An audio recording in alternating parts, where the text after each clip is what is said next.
Would you stand as we sing? Hey, it's gonna be a great day.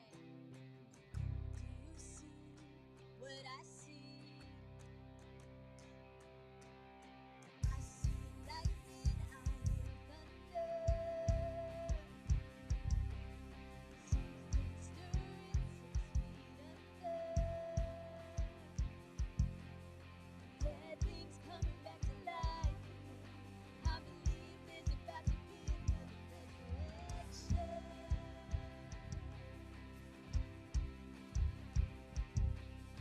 I see signs and I see wonder. I see bursts of living color. Dead things coming back to life.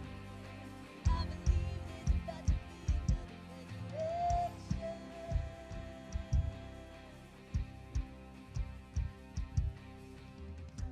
Come alive, wake up, sleeper. He is risen. We are risen with him.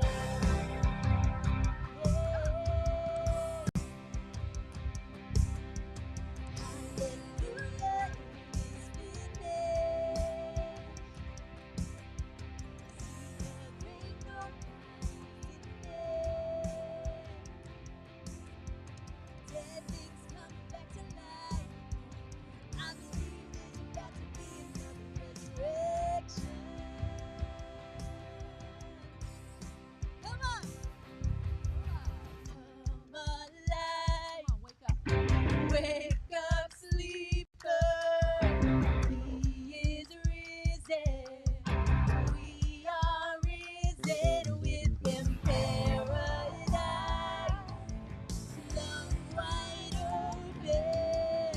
He is risen. We are risen with him. Come alive. Wake up, sleeper. He is risen. We are risen with him. Paradise flung wide open. He is risen.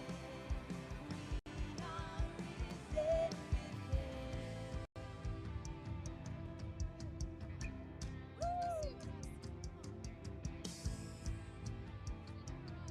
Let's go, Amanda. You see what I see, that the grave is empty. Then you know what I know. Anything is possible. When you see what I see, the grave is empty. Then you know what I know. Anything is possible. Do you see what I see? Hey, hey! Do you see what I see? Hey. What I see signs and I see wonder. What I see lightning, I hear thunder. What I see something stirring 6 feet under. Come alive. Wake up, sleeper. He is risen. We are risen with him. Paradise flung wide open. He is risen. We are risen with him. Right. Good morning. Man, I love the energy in this room. Let's go ahead and take a seat. Welcome. We are so honored that you're here with us today. And if this is your first time joining us, welcome. We hope you feel welcome. And we hope that you meet a friend before you leave here today. If you have not downloaded our app yet, what are you doing? Download our app. Everything we have got going on is in that app. And at the bottom, if you haven't filled out a Connect card yet, make sure to fill that out. At the bottom of the app, you just tap where it says Connect, fill out that form. That way, we can be there for you as a resource. If you have any questions about our church or anything that we have going on, we're here for you. Also, at the bottom of that app, you can tap where it says Give. If you want to give to our church, we want to make sure that you have that opportunity today. There's also a few other ways you can give too. You can see on the screen behind me, there's also a black box as you exit. If you want to give that way, the way I give is through the app because it's easy. And when I give, it feels good. Something about generosity that just feels good, right? Maybe it's because we were created in the image of a very generous God that's far more generous than we can imagine. So maybe that has something to do with it. I don't know. But we're called to be generous not just here in this church, but throughout our whole life. So I want to make sure that you have that opportunity today. And man, I'm excited for what we have going on today. Actually, I'm not going to, no spoiler alerts. I'm not going to tell you, but let me just say this. If you've been coming for a long time now, you've never heard or seen what's going to happen here today. So we're fired up, and I love the energy here today, man. This is great. All right, so we're going to sing another song. Let's go ahead and stand up. And when we sing this song, let's sing this song to God. And I believe that somebody here today is going through a struggle, something in their life. Maybe something you're not even comfortable talking about out loud. We all have a battle in life that we have to fight. So as we sing this next song, let's be reminded that that battle belongs to God. We don't have to hold on to that alone.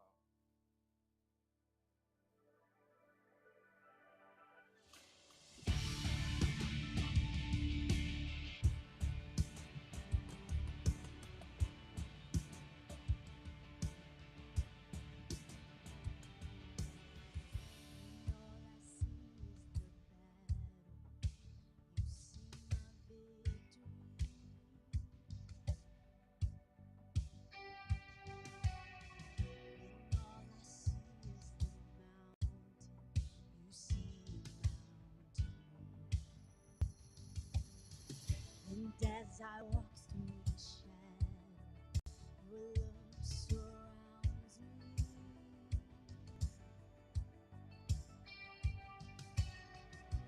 There is nothing to fear, for I am safe.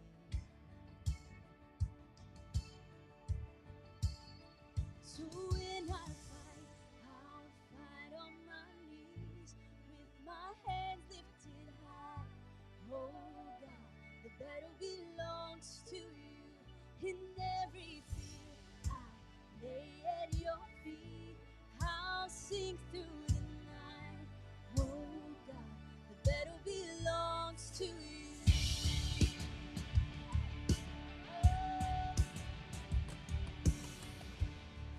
And if you are for me, who can be against me?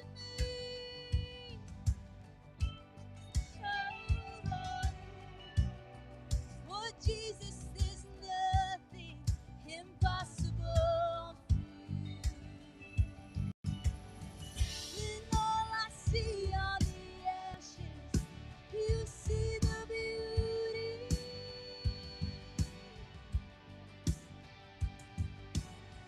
When all I see is a cross, God, you see the empty tomb. Come on. So when I fight, I'll fight on my knees with my hands lifted high. Oh God, the battle belongs to you. In every fear, I lay at your feet. I'll sing through the night. Oh God, the battle belongs to you. Hey! Almighty fortress, you go before us. Nothing can stand against the power of our God. You shine in the shadow. You win every battle. Nothing can stand against the power of our God. Almighty fortress, you go before us. Nothing can stand against the power of our God. You shine in the shadow. You win every battle. Nothing can stand against the power of our God. Almighty fortress, you go before us. Nothing can stand against the power of our God. You shine in the shadow. You win every battle. Nothing can stand against the power of our God. Oh, so when I fight, I'll fight on my knees with my hands lifted high. Oh God, that belongs to you. In every fear, I lay at your feet. I'll sing through the night. Oh God, that belongs to you. Oh God, that belongs to you.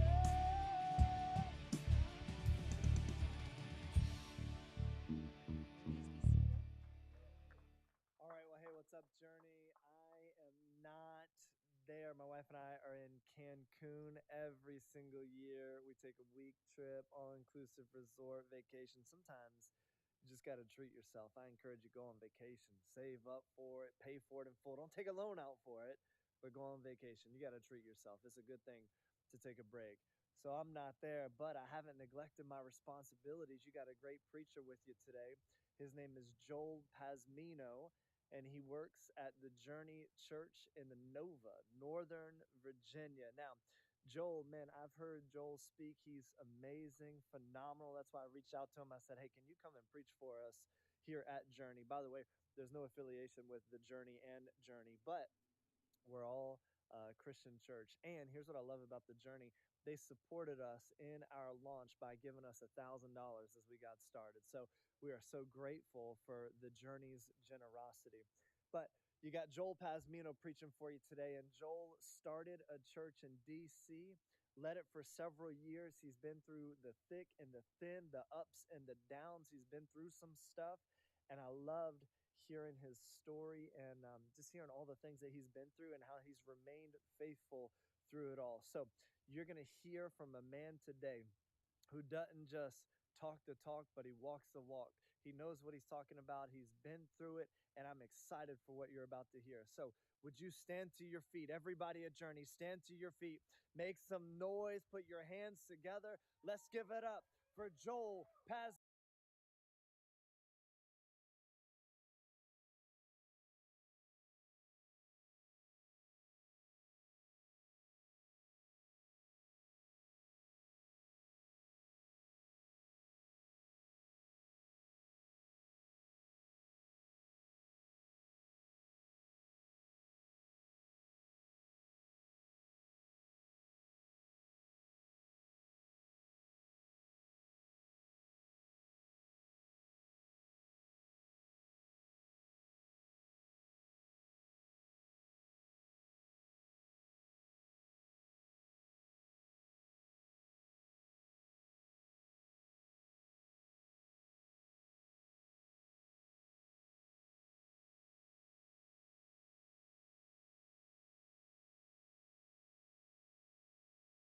I want you to hear that from me. Like those of you who are part of the team that makes this happen every Sunday, you show up here early and you're tired.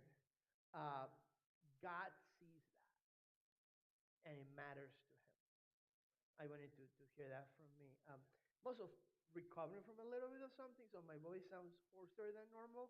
I usually don't sound like I'm trying to audition for The Godfather, but we'll get through it. Um, so when James emailed me, he said, "Hey man, you can preach about anything you want, but just so you know, kind of like what we're working through is this idea about obedience to Jesus, right? It's kind of like the theme of the year. That this passage in the Gospel of John where Jesus says, "If you love me, you will obey my commands," right? And it's the idea that what happens when we obey the commands of Jesus and how our lives can change by that. And that kind of like brought back to me a message that I had done a while back on this thing that I think might be appropriate for you guys today. Um, when Jesus comes to earth and he does ministry, um, one of the main conflicts that he has is with the group of people called the Pharisees. And the Pharisees are actually like the religious elite of the time, the religious leaders of the time. And what's fascinating about the Pharisees is that the Pharisees are actually what you would call very theologically orthodox conservative people. Like they had their doctrine right, like they believed the right things. And yet Jesus over and over has like a bone to pick with them in every single interaction that he has with them. And the problem that Jesus has with the Pharisees is that he says that you guys believe the right things, but you don't practice them. And it's almost like, and but what Jesus is trying to say is like the true faithfulness to God is not only to believe right, to have your doctrine right, but it's actually to put that into practice. There's a connection between those two things. Actually, in Jesus' most famous collection of teachings, it's called the Sermon on the Mount. You probably heard about it before. This is how he closes the whole section of the Sermon on the Mount in the Gospel of Matthew. This is Matthew chapter 7. I'm going to start reading to you verse 24. It says this. Therefore, everyone who hears these words of mine and puts them into practice is like a wise man who built his house on the rock. The rain came down, and the streams rose, and the winds blew and beat against the house, yet it did not fall, because it had its foundation on the rock. But everyone who hears these words of mine and does not put them into practice is like a foolish man who built his house on sand. And the rain came down, and the streams rose, and the winds blew and beat against that house, and it fell with a great crash. Jesus is teaching, for several chapters on all sorts of things. And when you read the Sermon on the Mount, it's basically like this, for lack of a better term, kind of like a remix of the law.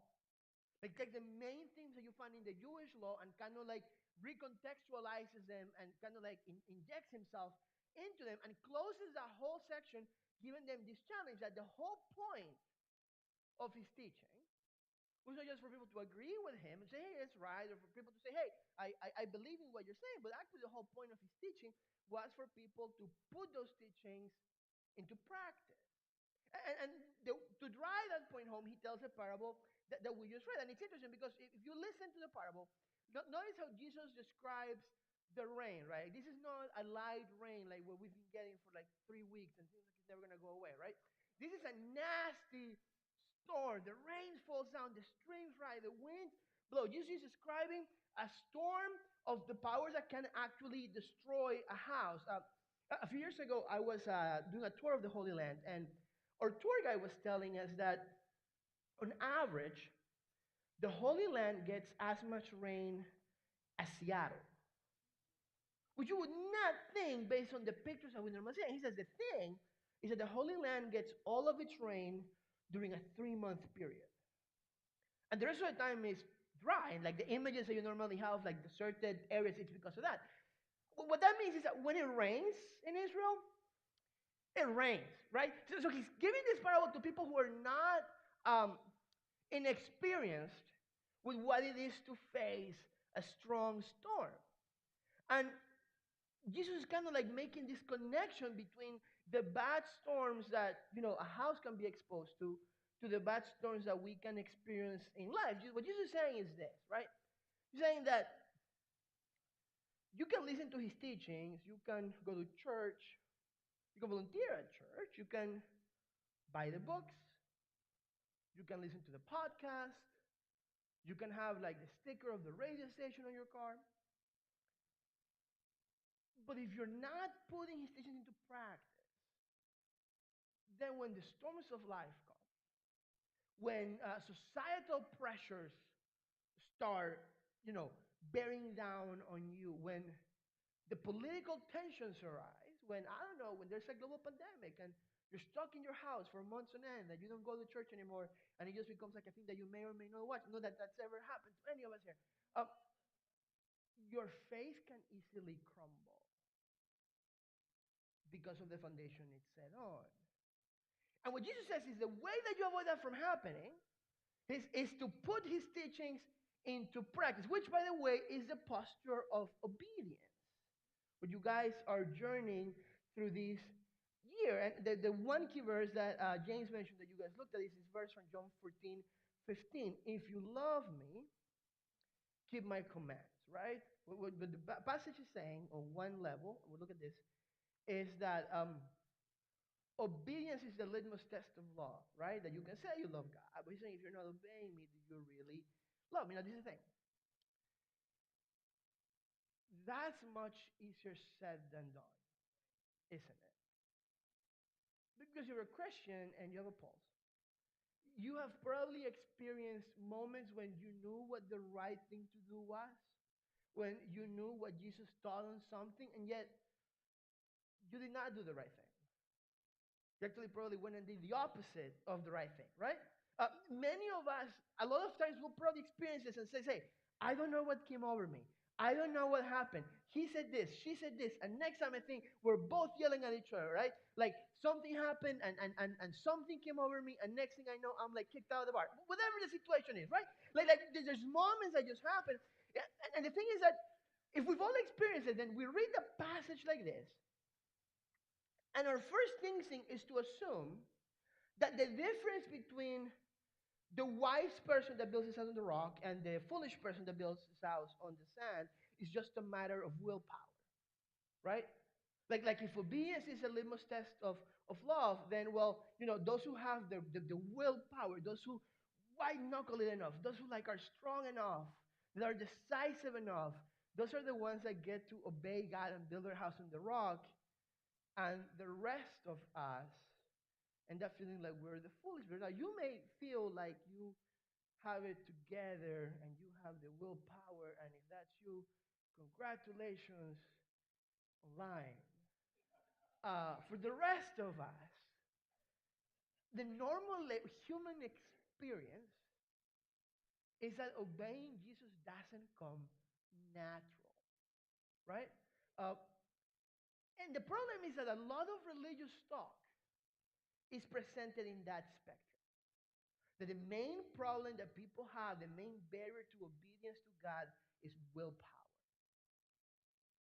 You keep doing that thing. You just have to pray more and try harder, and when you're going to break off that. And if not, then you're weak. If not, then you're probably not called out to follow Jesus. And we end up happening is that we all end up trying and trying and trying, but deep within start building up this sense of guilt and shame. And what's fascinating is that that's not actually what the Bible teaches. Let me show you a passage. This is Romans chapter 7, verse 14. This is the Apostle Paul talking, right? This is what the Apostle Paul said. We know that the law is spiritual, but I am unspiritual, sold as a slave to sin. I do not understand what I do. For what I want to do, I do not do, but what I hate, I do. And if I do what I do not want to do, I agree that the law is good. As it is no longer I myself who do it, but it is sin living in me. For I know that good itself does not dwell in me, that is, in my sinful nature, for I have the desire to do what is good, but I cannot carry it out. For I do not do the good I want to do, but the evil I do not want to do, this I keep on doing. Now, if I don't do what I do not want to do, it is no longer I who do it, but it is sin living in me that does it. The Apostle Paul, the guy that writes a bunch of the New Testament, one person that we could look at and probably say, you probably got this Christianity thing figured out. He's writing and he's saying, actually, I find most of my life fighting against these impulses within me that so often lead me to do not what I want to do, but what my flesh wants to do. And if that's the case, the question that I want to explore the rest of our time together today is, how does Jesus expect us to figure this out, right? There's passages where Jesus says, be perfect like my Father in heaven is perfect. I don't want to sound sacrilegious for a second, but like, doesn't it feel like Jesus is being a little bit unreasonable? That Jesus is expecting us to do something that's just, it seems like Jesus is making an impossible demand of us, right?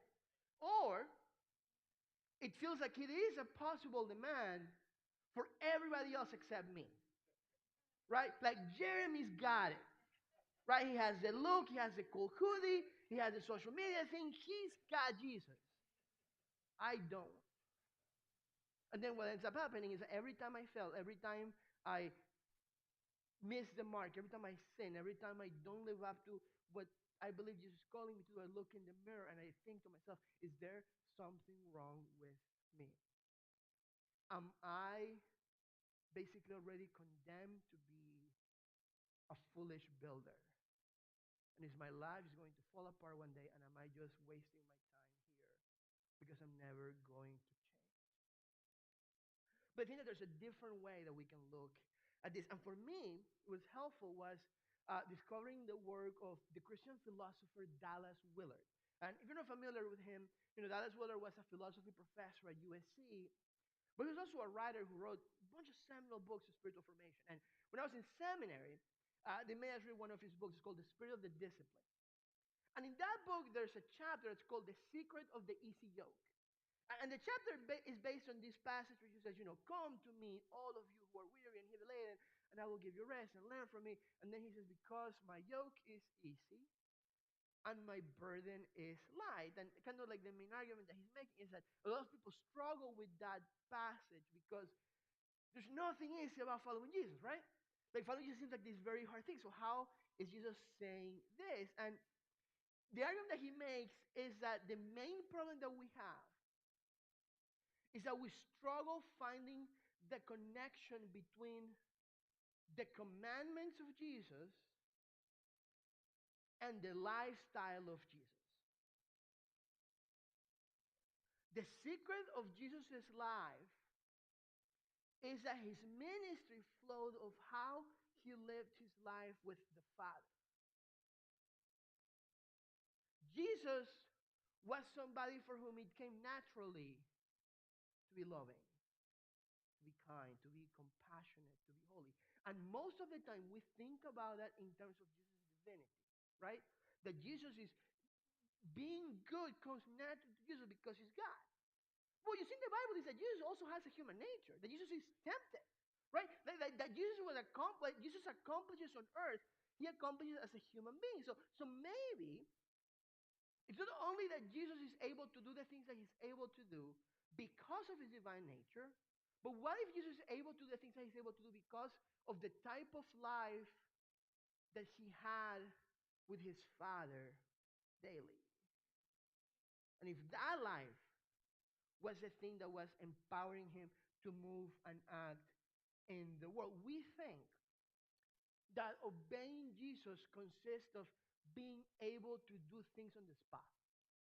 What I mean by that is that we think that obeying Jesus means that the next time that you have an argument with your spouse, that you're just naturally going to expect it to respond in the right way.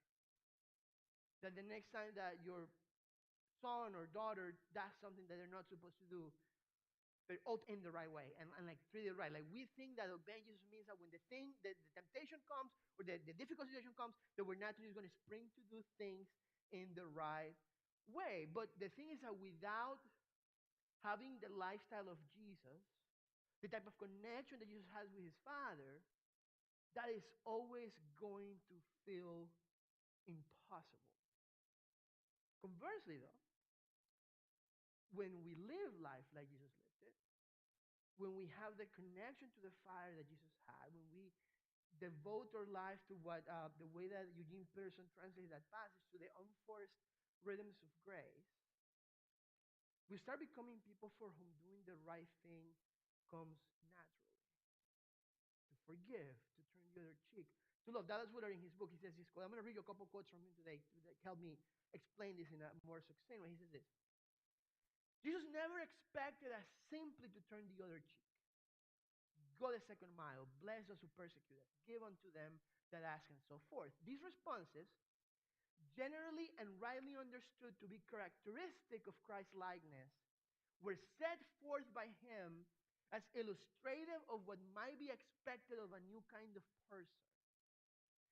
One who intelligently and steadfastly seeks above all else to live within the rule of God and be possessed by the kind of righteousness that God Himself has. Instead, Jesus did invite people to follow Him into that sort of life from which behaviors such as loving one's enemies will seem like the only sensible and happy thing to do.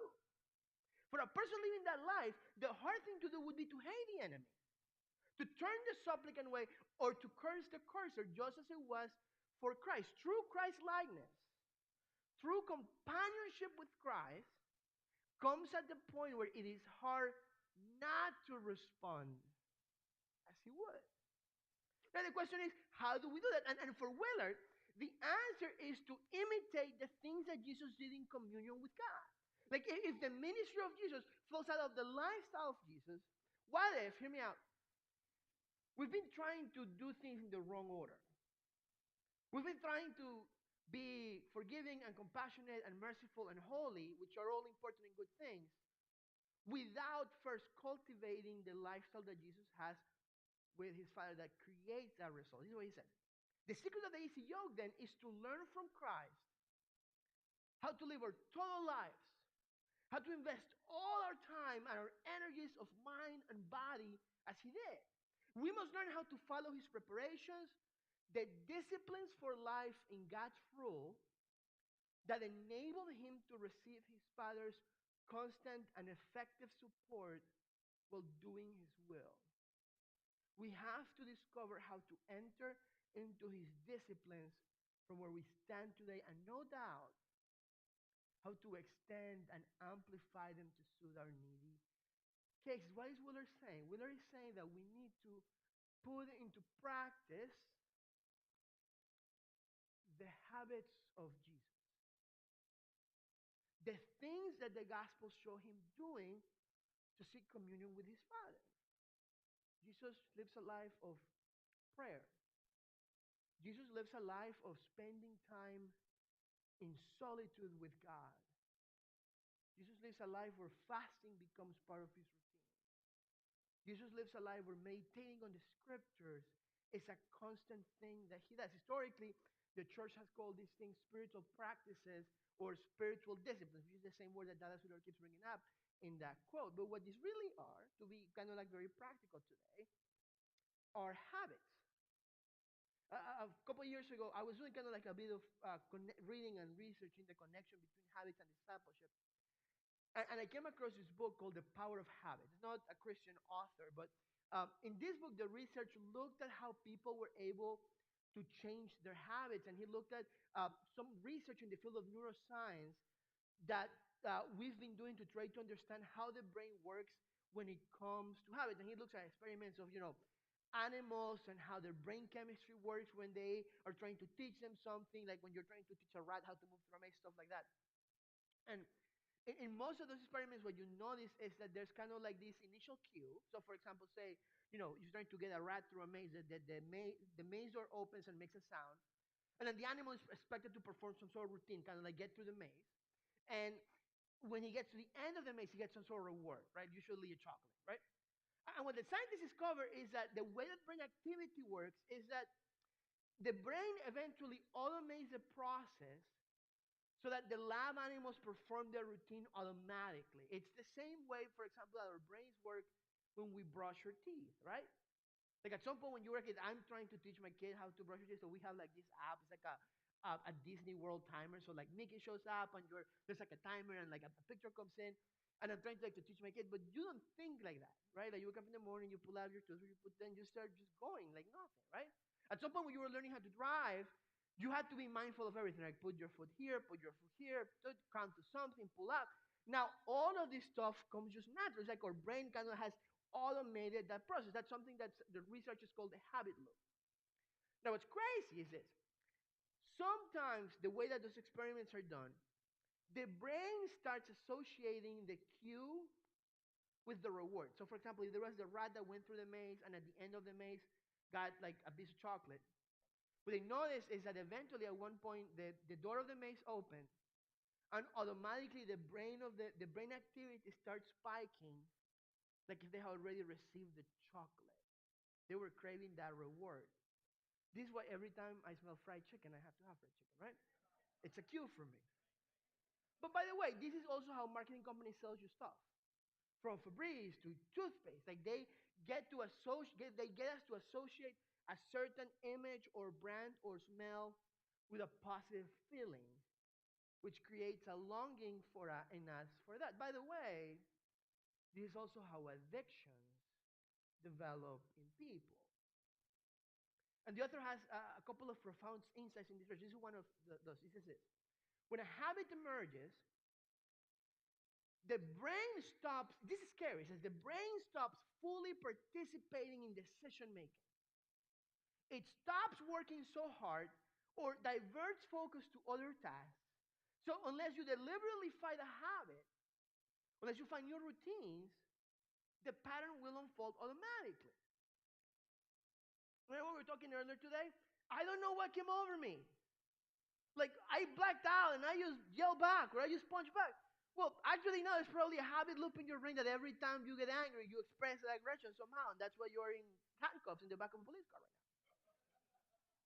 Like it's just kind of like the way that our brain chemistry work is set up to do this thing. Now, what that means, though, this is what's fascinating, is that what researchers have found out is that you can actually change your behavior in the same way by creating new habits.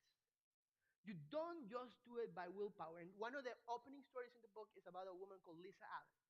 This was Lisa Allen at 30 years old. She had smoked and drank since she was 16. She struggled with obesity. She could not keep a job for longer than a year. She was in debt and she was divorced.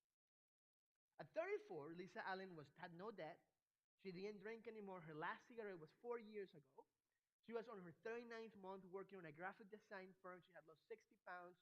She had run a marathon. She started a master's degree. She had bought a home and she had become engaged. And actually, she was the subject of this NIH study in Bethesda, really very close to where I live in Maryland, um, that were basically trying to figure out what happened. Like, okay, how do you change like that? And we're trying to study how habits work in her brain. And, you know, there's a statistic that says that 81% of people that make a New Year's resolution to improve their lives, they, fall off of it between a couple months. So how is it that some people do that and somebody like Lisa can make these incredible changes? And when I started reading his story, well, my first thought is, okay, she has to have this incredible willpower. And that's why she's able to make all these changes. And the fascinating thing is that that's not how it happens. Um, at the beginning of her 30s, she's married, and her husband left her for another woman. And they had already had like this trip to Egypt planned, and she decided to take the trip. And she wanted to hike the desert in Egypt. And she knew that the only way that she was going to be able to accomplish that is if she gave up smoking. So she did. She did. She gave up smoking because she was trying to hike the desert. And that one change jumpstarts a transformation that affects almost every area of her life. It doesn't happen from one day to the next, but also it's not like her old patterns and desires just vanish. As a matter of fact, when the scientists kind of like were like analyzing her brain chemistry, what they realized is that all of the old neurological patterns from her previous life, the ones that had led to smoking addiction and to alcohol addiction and obesity and all these things, all those neurological patterns were still there. The thing is that on top of them, her brain had developed a whole new change of neurological patterns due to the new habits that she had developed that were more powerful than their old habits. When Paul is saying, I don't do what I want to do in the book of Romans, what he's saying is like, you just don't make your sinful desires or sinful tendencies go away by magic. That's not how God works, actually. But there are new patterns that God wants to develop in our souls, in our hearts, in our brains. They can be stronger than the old. And so the author of the book says this: if we learn to create new neurological routines that overpower those behaviors, if we take control of the habit loop, we can force those bad tendencies into the background. I want to take you back to the Matthew passage that we read, right? Matthew 7:24. Therefore, everyone who hears these words of mine and puts them into practice is like a wise man who built his house on the rock. So we can read, as we saw already, right? Basically, if you have enough willpower, if you like white knuckle it enough, if you wake up in the morning and look at yourself in the mirror and pump yourself up and listen to like the podcast of, being a manly man or whatever, right? Like if you do enough of those things, you're going to be able to put the teachings of Jesus into practice. But what if what Jesus is saying is, if you put my teachings into practice in the same way in which you would develop a new habit, if you commit your life to develop the habits of being with God, of a life of intimacy with God, your desires and your affections and your longings will slowly be redirected towards Jesus. God is going to literally build new neurological pathways in your brain that makes you look for Him and to please Him, so that you can become the type of person who naturally wants to love and obey Jesus. Dallas Willard, honestly, the church, historically, I think they're into something that, that's the same thing that neuroscience is telling us today. This is one final quote from me I want to read you. The disciplines, it says, are activities of mind and body purposely undertaken to bring our personality and total being into effective cooperation with the divine order. They enable us more and more to live in a power that is, strictly speaking, beyond us, deriving from the spiritual realm itself as we yield ourselves to God, as those that are alive from the dead and are members as instruments of righteousness unto God. I want to posit to you this morning that that's what it means to put into practice the teachings of Jesus. The secret to obedience, we're talking about this morning, is not willpower. It's going to sound counterintuitive. The secret to obedience is actually love. Because you know what we're talking about today? What we're talking about today is of developing a life of love with God. Think about the relationships that you have. If you have a spouse or a girlfriend or boyfriend, right? There's this initial attraction that you guys had. But for the most part, the life that you have is built on what? It's built on the life that you spend together, on the dates that you go on the rituals that you have in the morning, of the things that you do every week. And like all those things that kind of like sum up the life that you have. I think that part of what Jesus is telling us is that what Jesus wants us is to actually devote ourselves to a life that we get closer and closer and closer and closer to God, so that our hearts and our minds and our bodies start longing for God and longing to please God and longing to be in communion with Him and longing to look like Him. And the result of that is what? That we become people who naturally obey Him. When I kind of take you back to that John passage, right? Like, if you love me, you will obey my commandments. We said earlier that how we read that on a surface level is that the litmus test of love is obedience. I affirm that. I believe that. What if there's a deeper reality to that passage? What if that deeper reality is that the result of love is obedience? What if what Jesus is saying is this? If you worry about loving me, if you develop habits where you're spending time with me, when you're drawing close to me, I will take care of the obedience piece of it. What if we are devoting our energies and our time pushing the cart up the wrong mountain? And we're tired and we feel shame and guilt and defeat because you just cannot seem to obey.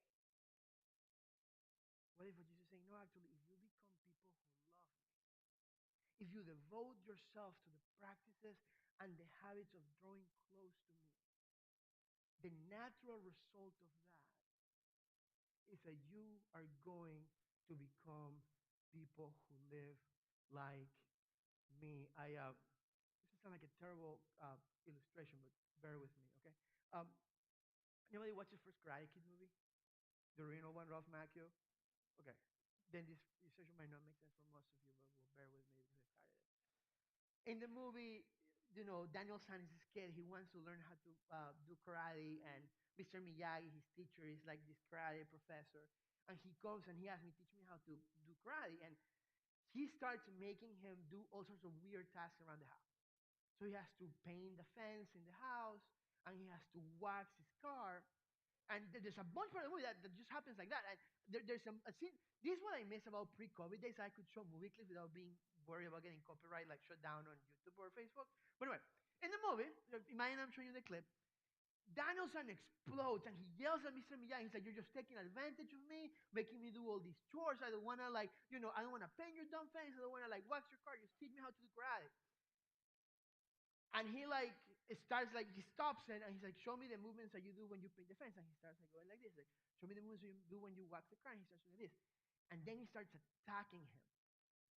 And what happens, Daniel Sam, what naturally comes for him to do is the thing he's been spending half the movie doing. So he's able to block the attacks, and he's able to stop the attacks. I'm terrible at karate, so this might look weird. And the whole point is that all this time he was developing and devoting himself to these habits that he thought were a waste of time. And his brain was being rewired. His body was being reoriented to the type of person for he came naturally to the karate. Some of you look at your habits with God kind of like a waste of time. You're reading the Bible and you get to Leviticus. I'm like, what's wrong with boiling a goat in its mother's milk? Like, why does God have a problem with this? Right? Like, what does God have against shrimp? Right? And we don't get the point of it. And we try to pray and we're like, God, whatever. And we don't. And what if you realize that the point is not whatever you feel at that moment, but that you are becoming the type of person who's growing closer and closer and closer to God.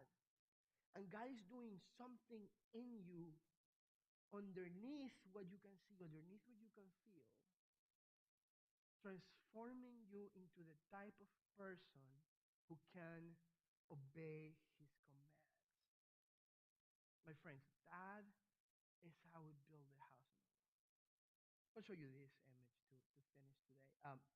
This is a house in Gilchrist, I hope I'm pronouncing it right, Gilchrist, Texas in 2008. Um, just been hit by Hurricane Ike. And as you can tell, every other house in the neighborhood didn't make it. The reason that house made it is because a couple of years before, in 2005, another hurricane called Hurricane Rita. I don't know why people are living there in the first place. Okay, come on, there's something wrong there. Anyway, another hurricane called Hurricane Rita destroyed that house. So when the family rebuilt it, the guy was saying, I'm not going to get into problems. So he rebuilt it 40 feet off the ground with these wooden columns, hoping that if another storm came, the house will withstand the storm. When I was reading the kind of like the news piece for that, CNN had this quote from the spokesman of the Texas Parks and Wildlife Department that he confirms that that's the only house that had survived, and he says this: "I thought if I were if I were to ever build a house on the coast, I'm going to contact the guy who built this." You know what happens when we live the types of lives that are built on the rock? But when the storms of life come, when the difficulties happen and our lives withstand those storms, the people around you are going to start asking questions. How could you go through that? How could you forgive that? How did you get over that? How were you so generous? How were you so compassionate in that situation? In the, I think, second, third century, there's this big pandemic that happens in Rome. And most of the Roman people kind of like leave Rome because of the pandemic. And the only people that stay behind are the Christians. And the Christians are taking care of the people that had been sick by the pandemic to the point that some of them also got infected and died. And that testimony that when things hit the fan, the Christians were the ones who stayed behind, becomes one of the impetus for Christianity to start growing throughout the Roman Empire. What if the way in which God wants to bring people to Himself is by showing the world what your life looks like when it's built on the rock? What if that's a result of obedience? I don't know where you're in your life. I don't know what you're facing. I don't know if you're here today and you feel that guilt and shame, that you try hard, that you love God, you believe that Jesus is true, right? And just can't seem to get it together. And my challenge you, my invitation to you, is to for a second stop worrying about always getting it right. But what if you start building this lifestyle with Jesus, with the Father, walking with Him, spending time with Him, seeking Him? What could God do? What if God wants you to live like that? And what if then God is going to turn you into the type of person for whom loving comes naturally, for whom forgiving comes naturally, for whom being kind and generous and merciful and compassionate and holy comes naturally? No, God is asking you to do is to spend some more time with Him. Let's step into a time of communion. You probably should have one of these in your seats. And what I want you to reflect on this morning is I want you to challenge to see communion as a spiritual practice. That we're not doing this just because, it's something that Jesus commands in the Bible that we do and we should do every time we gather, but there's another purpose behind this, and it's this.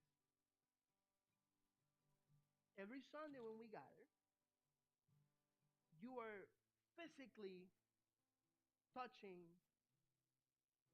something to remind you that on the night when Jesus was betrayed, He took bread. And after giving thanks, He broke it and He said, "This is my body broken for you." Jesus loves you.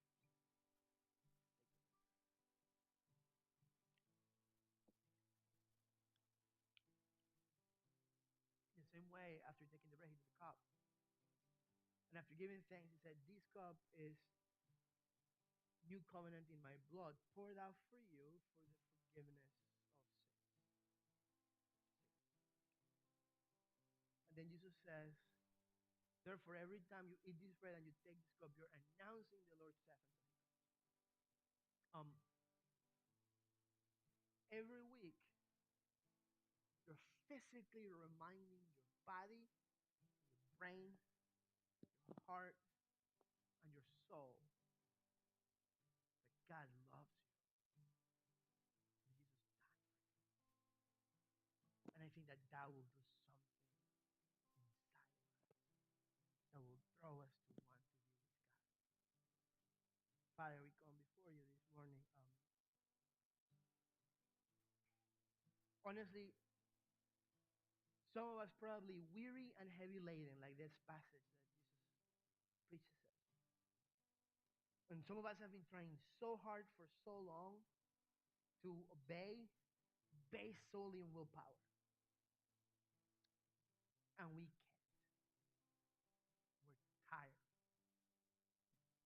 And we hear of this Jesus who offers us rest and who promises a yoke that's easy and a burden that is light. So this morning, God, we surrender to that Jesus. We give up our attempts at white knuckling it through life. And we ask that you would spark in our hearts or in our souls or in our minds a longing and a desire for you. So we can live a life of intimacy with you that would turn us to the types of people for whom it comes naturally to obey.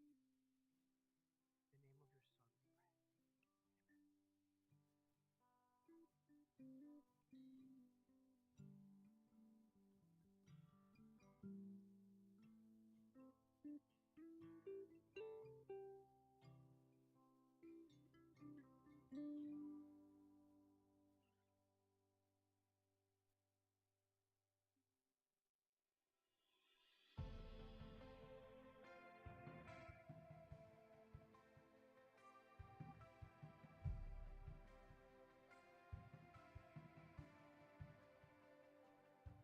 The stories that proved your faithfulness.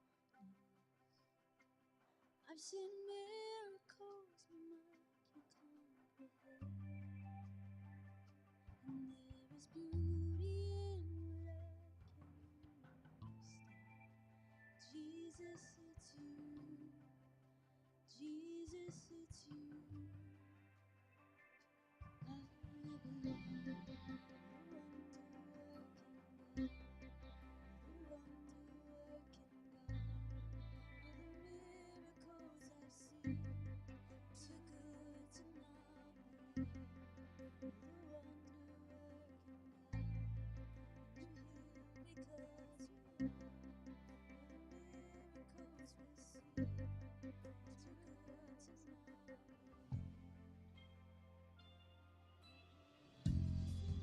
to not believe. Just the mention of your name can raise the dead. All the glory to the only one who can. Jesus is you.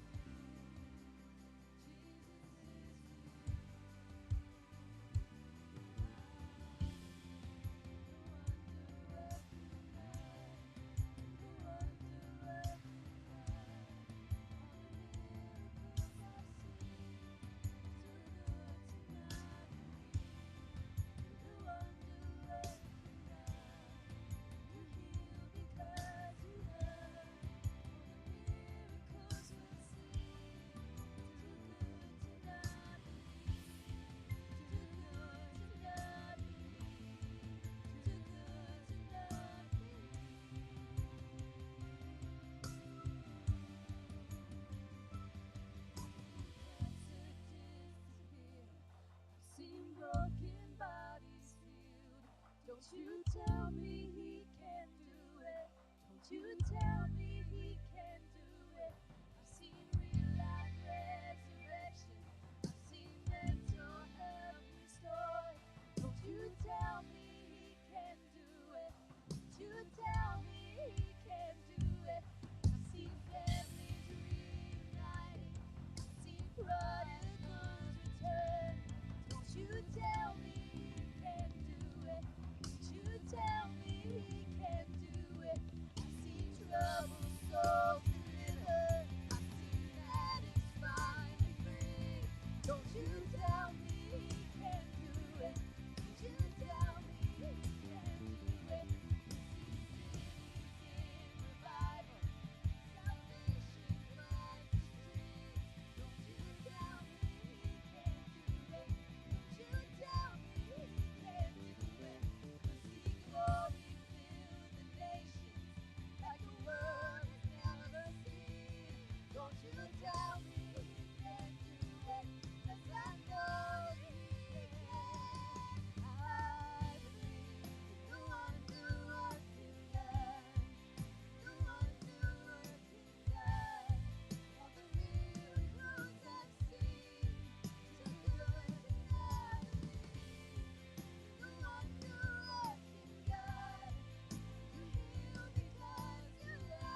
What a powerful message. Let's go ahead and have your seat. Man,